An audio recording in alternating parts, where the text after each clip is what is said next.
Mang Matias kung bakit gano'n na lamang ang reaksyon ni Christine noong nakita niya katawan ni Gabriel.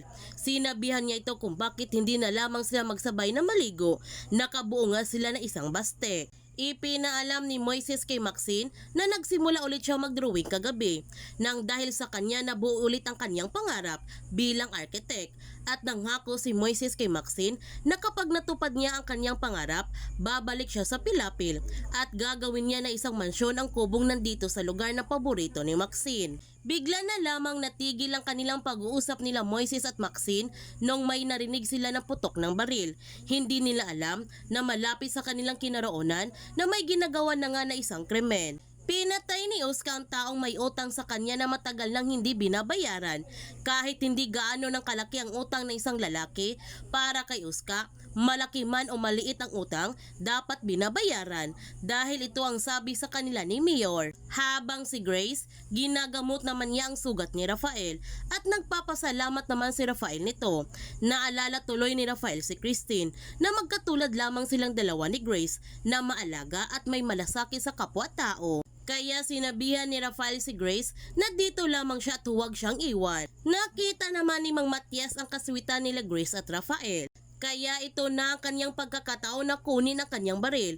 Mukhang may paggagamitan si Mang Matias sa kanyang baril dahil sa kanyang nasaksihan na krimen sa kanilang lugar. Ipinaalam ni Justine sa kanyang lolo Jaime ang kanyang ginagawang kabutihan sa taong bayan para maging mabango ulit ang kanilang pamilya sa mga mata ng mga taong bayan at mawala ng mga aligasyon para sa kanila.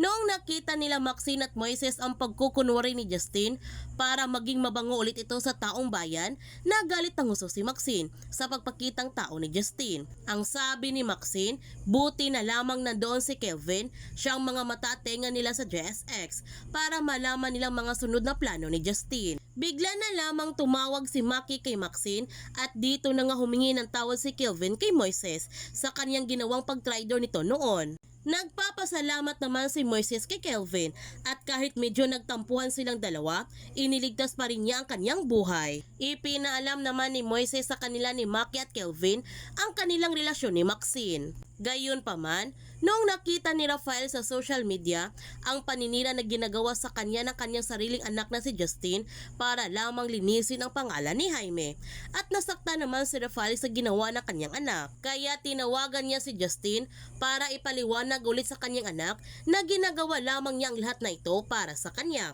at hindi na tama ang kanyang ginagawa. Alam niya na mali ito. Kaya nga itinatama na niya ang kanyang maling ginagawa at sana ganyan din siya. Hindi pa huli ang lahat, pwede pa siya magbago. Ang sabi ni Justine, kung gusto niya na magbago siya, umuwi na siya nito. Ang sabi ni Rafael na hindi pa ngayon.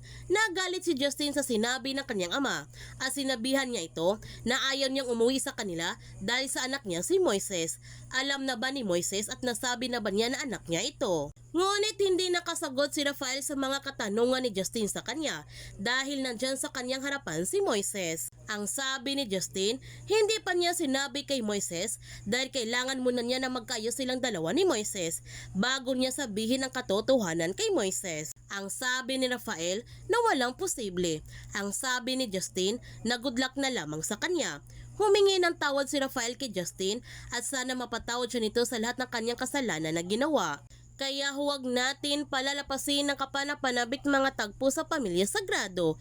Kung bago ka pa channel ko, don't forget to like, subscribe, and click notification bell para palagi kang updated sa mga videos in-upload ko. Thank you for watching and God bless to everyone.